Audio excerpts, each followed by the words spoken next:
For 40 years, I have gone through all my sad times and losing my mother, my girlfriend, and my son. At 71 years old, John Travolta just made a choice that really surprised his best friends. After his wife Kelly Preston died in 2020 and his son Jet died years ago, he felt different inside. In the year 2025, he began saying goodbye in a way that made everyone around him feel scared. He has been giving away his own things that used to be very special to him. He even made a video that he calls his last message to all his fans. His family is worried, and the fake news about him dying this year was not just a mistake. There is a secret he is keeping from everyone. What John found out about his own life ahead will make you feel very sad. John Travolta was born on February 18, 1944, in a place called Englewood, New Jersey. He was the youngest kid out of 6 children in his family. His dad, Salvatore, ran a little tire store and worked very hard to pay all the bills, while his mom, Helen, took care of the home while teaching acting and dreaming of being a star. John watched her practice with a sparkle in her eyes, and at age 12, he felt drawn to that life. Doing one play at his school made everything very clear to him. He walked onto the stage, moved with a special energy, and the whole audience cheered loudly. That loud cheering felt like a giant door was opening up for him. His family was not rich, but they had lots of music and stories, like when Helen practiced famous shows at home. John took it all in, just like he was breathing in the air around him. Those times changed him and gave him hope, even though they lived in a small house with little money. Growing up in a house full of music meant it was never a quiet place to live. His mom's practices filled the whole house with songs from famous musicals like Oklahoma. John would start joining in the singing and dancing, without anyone even asking him to. He danced and made such big faces that the neighbors would sometimes look through the window at the little kid. Even though he was the youngest and smallest, his mom always told him that he was very special. Whenever he felt sad or unimportant, he would listen to music to feel better. He let the beat of the music take away all of his many worries. He said many times that performing in his living room really saved his life. They weren't rich, but art was everywhere, helping him move toward a future he couldn't even dream of. School was hard because kids were mean to John for being skinny and having trouble speaking clearly. Other kids called him the name Pinky because his skin was so light. They made fun of how he talked and walked, so he wanted to hide in his own thoughts. When he got home, he did funny shows for his brothers and sisters to turn sadness into laughs. Acting and dancing helped him feel much more calm and peaceful. It helped him forget about the mean things kids said to him at school. His mom saw his pain and told him to join theater to use those feelings for acting. By the time he was in high school, he became a different person whenever he was on stage.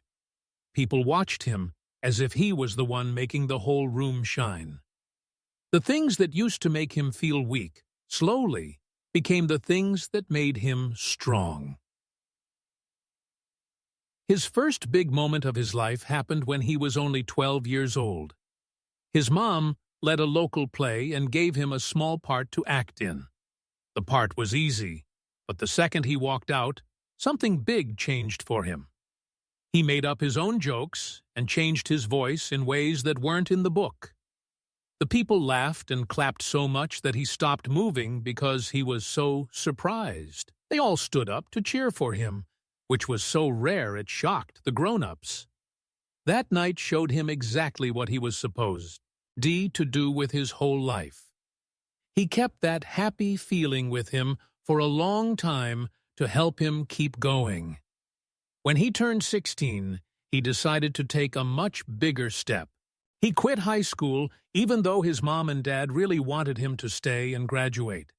He packed a bag, took his little bit of money, and moved to New York City. He lived in a tiny room for $1 a night and worked any job he found. He spent his time washing dirty dishes for money. He worked as a person who brings flowers to people's houses. He cleaned up buildings and rooms wherever people needed someone to help out. He went to acting classes during the day, even in places where he wasn't really invited. At night, he went to his small bed and told himself to make it through tomorrow. He never let himself give up or stay sad for too long. He believed that working so hard would eventually lead to something very good. He believed New York would give him a chance if he just kept trying and trying. His mom helped him find a special acting school where a teacher named Dan Sullivan taught him. Sullivan looked at John and saw that he had a very natural talent for acting, but he told John that just being talented was not going to be enough to succeed. He said the movie business would hurt him if he didn't learn to be very tough. John made sure to listen carefully to everything his teacher said. The school was very hard and made him feel a lot of big emotions. He learned how to use his voice well and how to move his body perfectly. Slowly, he was able to stop having trouble with his speech and his stutter. When he was done, he always remembered the warning his teacher had given him about being tough. He used that advice to stay humble even when he became a very big star later. At age 16, he got his first job that paid money in a play called Bye Bye Birdie. He was paid $75 every week for his work in that show. The stage wasn't big, and the area behind the stage was very crowded and small. But every single night he was there, he learned something new about being an actor. He learned his lines, watched older actors, and learned how to make the audience pay attention.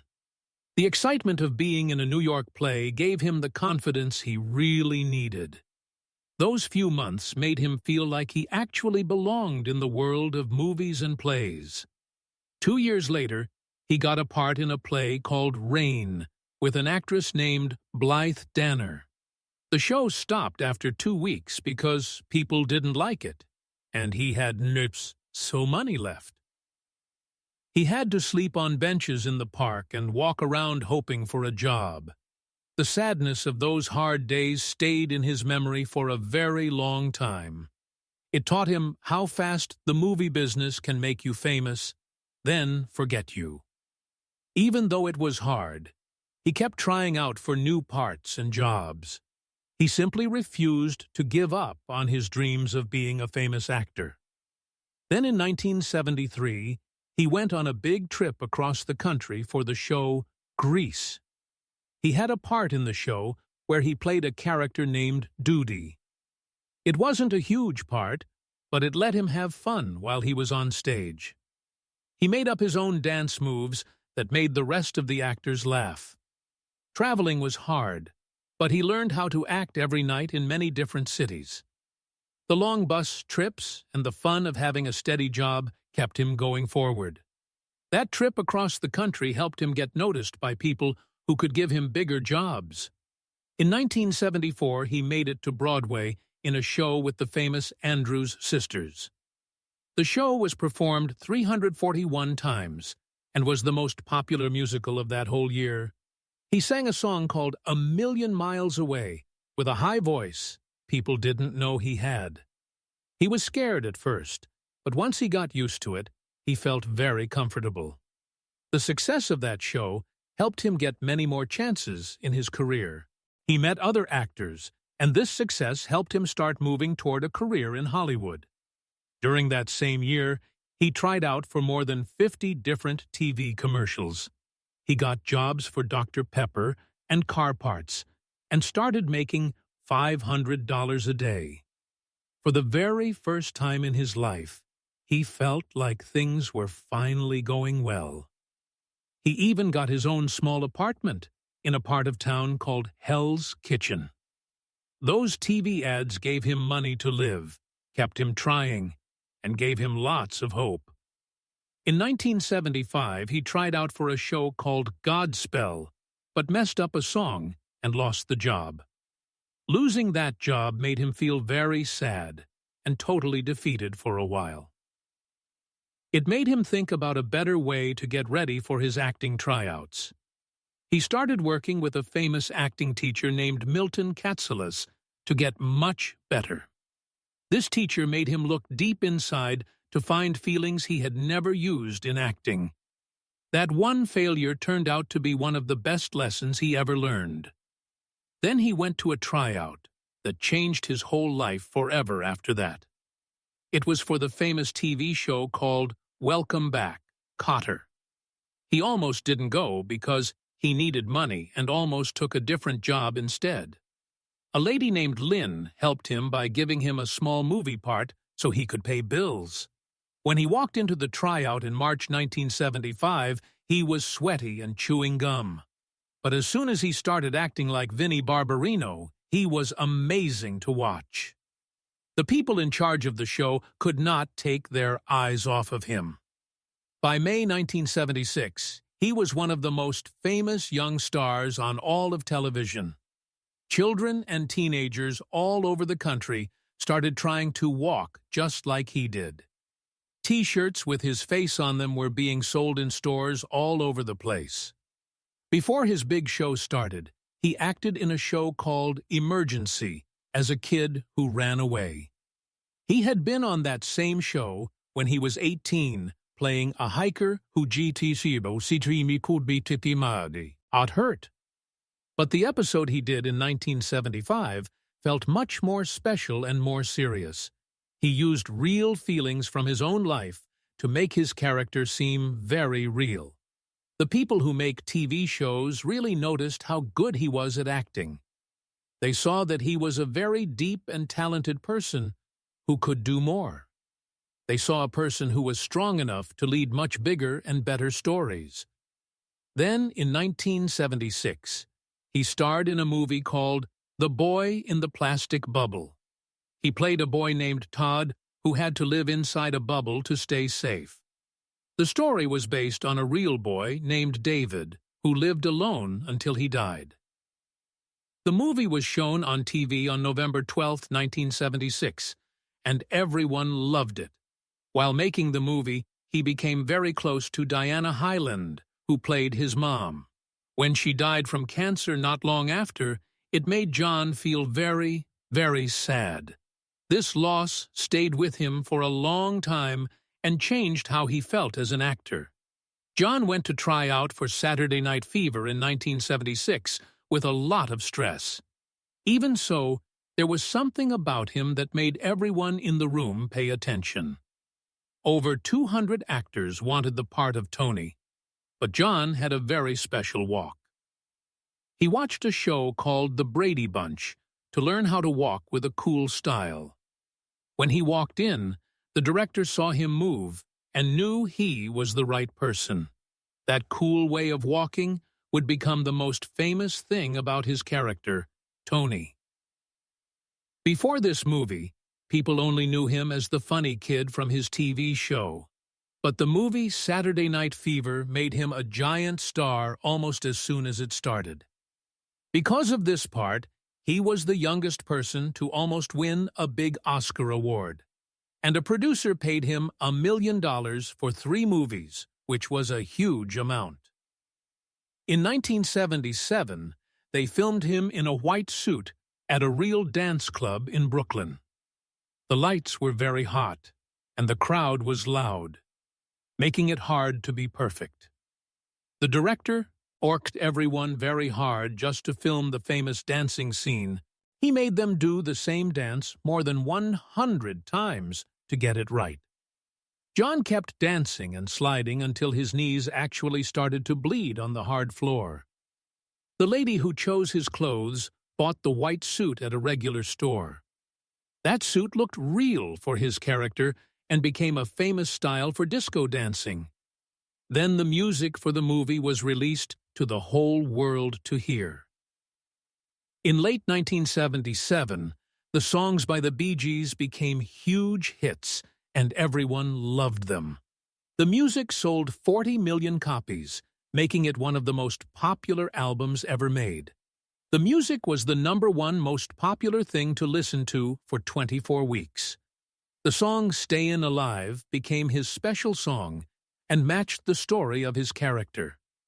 Their high-pitched singing sounded great and made every dance scene he did look amazing. When the movie first opened at a big theater on December 14, 1920, there were so many people outside that it felt like a giant party or fair. Inside the theater, people loved the movie so much it became an instant success. By the end of 1978, the movie made $350 million all around the world. John was chosen to possibly win a big Oscar award when he was only 23. 3 years later, 200 million people watched the movie when it was shown on television. Even though he was famous, he said no to $1 million to avoid being stuck. While they were making the movie, things felt very serious and sometimes a bit scary. One night, John saw a real fight happen in a dance club in Brooklyn. The scary noise and danger helped him act in one of the movie's saddest scenes. The people who check movies later made them take out a very scary scene. But the real things John saw stayed in his mind and helped his acting. It made him choose his next jobs very carefully so he wouldn't do the same things. He was afraid of being stuck in one type of role, and that changed his choices. After this, at Big Movie, everyone thought he would say yes to every new job offer. But he said no to a small part in a comedy because he wanted to be serious. He took the money he made and used it to make his very first music album. His album was named John Travolta and became pretty popular with both slow and fast songs. He wanted to show he could keep getting better without getting too tired of fame.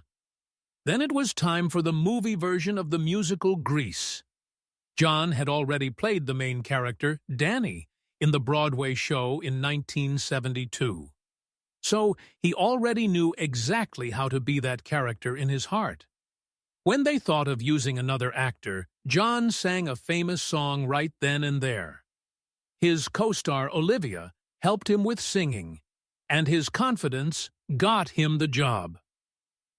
They started filming in the summer of 1977 at a real high school in California. John's great dancing and his new fame made his character Danny someone people never forget. In July 1977, they were at a beach filming a big dance scene with many people. Over 500 extra people played the students, and it was a very exciting day. John made up many of the dance moves himself, which made the scene feel real. He hurt his hand during a stunt that day, but he kept working through the pain. All the crazy things happening made the movie feel magical when you watch it today. Grease came out in June 1978 and became a massive hit that made lots of money. It made $395 million around the world, even though it didn't cost much to make. John was paid $2.5 million, which made him the highest-paid actor in all of Hollywood. People thought he and Olivia were dating in real life, but he said they were friends. This movie changed him from just being a star into a person who is a legend. While he was becoming very famous, something very sad was going on in his life. While talking to reporters about the movie, John found out his mom had a bad sickness. She didn't tell him at first because she didn't want him to be worried. He finished the last parts of his work while feeling very sad about his mother. His mom died in 1978, and John said that sadness helped him act better. Even though his heart was broken, he did his job and everyone liked him for it. Then he released a song called Let Her In during that same year. It was a big hit in England and was very popular in America too. A TV channel wanted to make a special show for him, but they couldn't find the time. That song is the only time one of his own songs was in the top 10 list. During that same busy year, he was asked to play the character Superman. Another actor took the part, but John later felt sad that he had said no. Superman was a huge success and changed how all superhero movies were made after that. If he had been Superman, his whole life as an actor might have been very different. In 1980, he was in the movie Urban Cowboy, and he worked very hard on it. He spent many months learning how to ride a bull from real cowboys in Texas. While practicing, he was thrown off so hard that he couldn't feel his legs for a second. The people working on the movie were very scared and worried about him. John told everyone to keep working even before he saw a doctor to get help.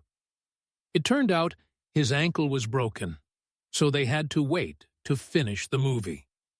He was in pain, but it made the movie look very real to the fans who saw it. In 1981, he was in a movie called Blowout. The story was about a scary time in American history when people were very worried. The director needed John to scream in a way that sounded like he was really scared. At first, nothing they tried sounded like a real scream of fear. John used his acting skills to make a scream that was exactly what the director needed. That scream became one of the parts of the movie that people remember the most. Third, in 1983, he made a movie called Staying Alive. He played Tony again, and he also helped lead the people making the movie. The movie cost $22 million to make, which is a lot more money today. While making it, he had some arguments with the famous actor Sylvester Stallone. Those arguments made the work go much slower than it should have gone.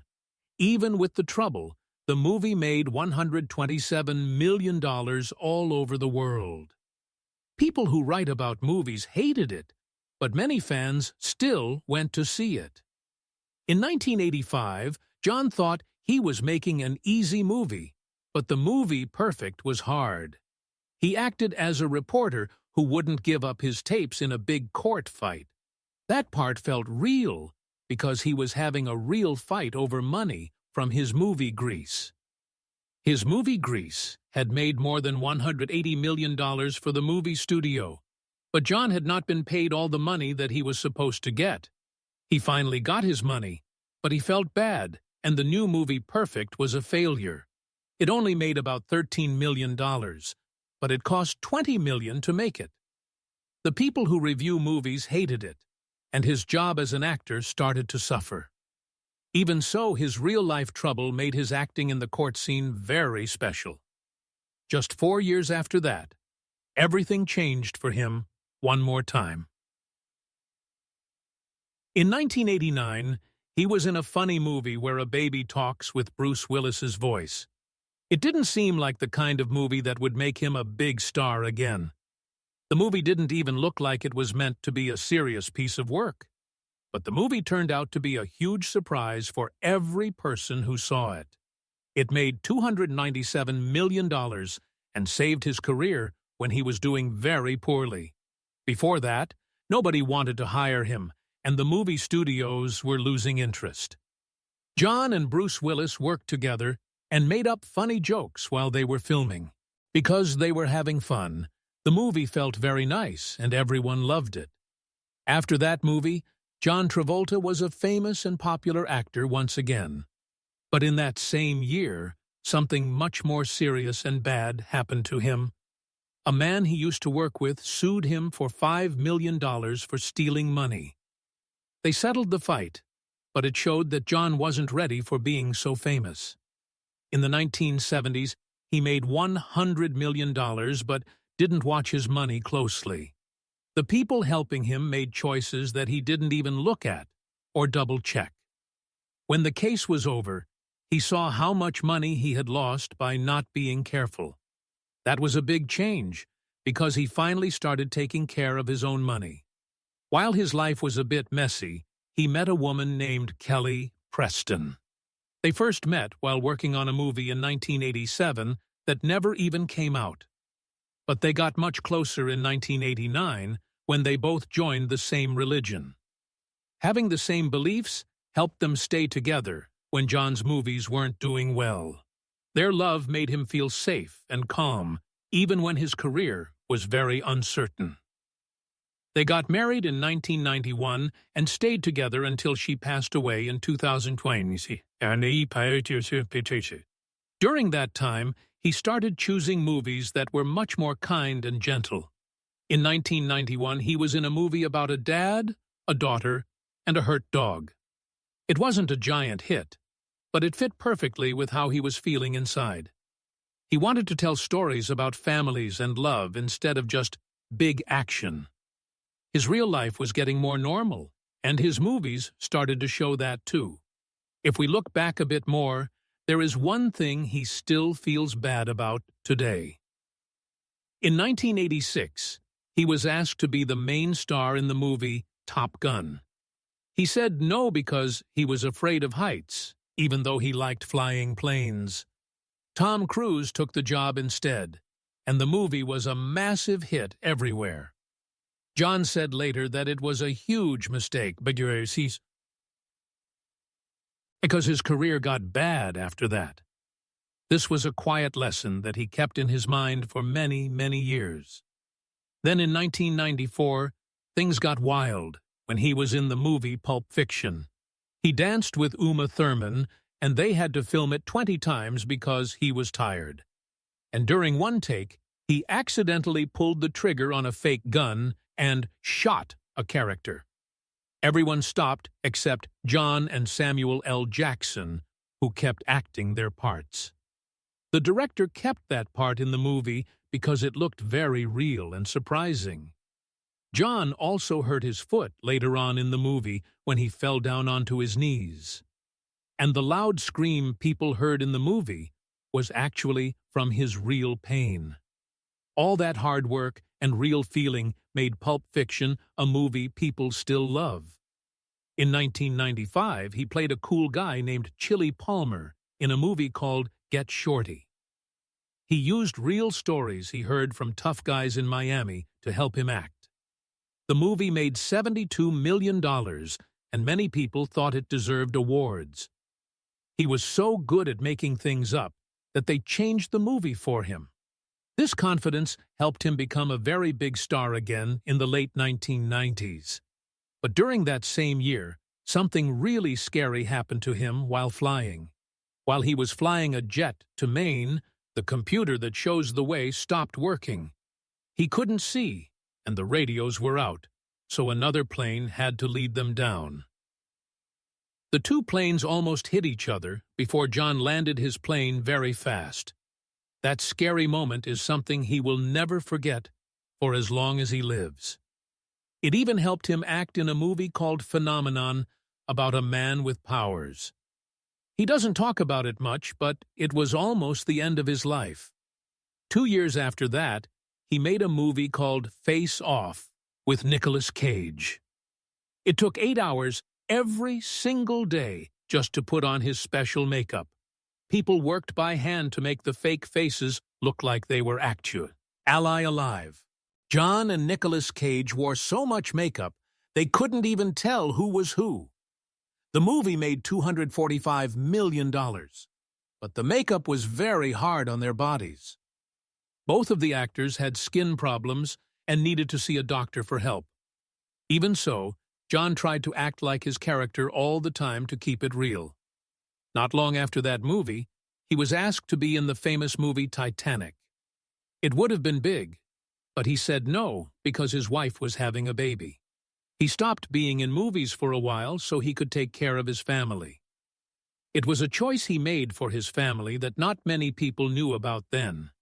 Then he made a choice that he will probably never be able to forget.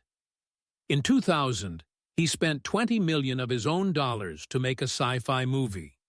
The movie cost $73 million, but only made $29 million total. Everyone hated the movie, and John was even called the worst actor that year. It became one of the most famous examples of a movie that failed completely. People wondered if his religion was the reason he wanted to make that movie. The movie showed that even big stars can make very bad choices on movies they love. A movie called Swordfish came out in the year 2001. John played a very mean and smart bad guy who wanted everyone to listen to him. He actually flew a helicopter himself for one of the exciting parts of the movie. The flight experts said it was risky, but John said he could do it safely. The movie made $147 million, and many people liked how cool it looked. Even so, many people who write about movies didn't think he was right for the part. But the fact that he flew the helicopter was what everyone talked about most. But none of that mattered compared to the terrible thing that happened in 2009. His son Jet died when he was 16 while the family was on a vacation. The sadness of losing his son was more than he could almost bear to feel. Lies. A man tried to steal $25 million from them by telling lies. In court, John talked about how he tried to save his son's life that day. This very sad moment showed his true feelings to the whole world to see. Everyone saw that he was just a dad, not just a famous movie star. It showed that even the most famous people can have their hearts broken easily. In 2007, he played a funny mom in the movie Hairspray and was very happy. The movie made a lot of money and gave fans a reason to love him. While acting happy in the movie, he was still feeling very sad in real life. The movie Wild Hogs in that same year was a much funnier and lighter story. It made $253 million and made people like funny movies about friends again. John did his own motorcycle tricks and even had a small crash that hurt him. The actors became such good friends that they rode motorcycles together for fun. Making that movie was one of the happiest times he ever had on a set. Then, something good finally happened in the year 2010 for his family. After losing Jet, John and Kelly had a new baby boy named Benjamin. This new baby helped the family start to feel much better and happy again. John helped people by flying a giant plane with food and medicine to Haiti. That big plane became a way for people to remember how much he helped. Years later, he was on TV again playing a lawyer named Robert Shapiro. He gained weight and worked hard to talk and act exactly like the real lawyer. The show came out in 2016, and almost everyone thought it was very good. John almost won a big TV award and showed he could still be a great actor. His acting was one of the best parts of the entire television show. In 2018, he was in a movie called Gotti that he wanted to make for years. People said bad things about it, and the reviews were the worst they could be. Even though people hated it, John still said he was proud of the movie. In 2005, that he didn't feel bad about making it because he liked it. The saddest thing happened in 2020 when his wife Kelly died of cancer. John wrote many sweet and sad messages about her on the internet. He told people her last words and said he would try to be happy for her. On her birthday in 2025, he sang a song for her, and everyone felt sad too. In that same year, he was Santa Claus in a holiday commercial for a bank. Even though he was 71, he danced with 50 other people under bright lights. People saw the commercial during a big parade on November 27, 2025. His fans were happy because it showed he could still dance like a legend. Also, in 2025, some people told fake stories saying that he had died. He showed those stories were false by posting photos and staying calm. He still flies his big private plane to help people who need it. He still helps and teaches young people who want to be actors. He is still working and being busy with his life as an actor. He is still moving forward and living his life every single day.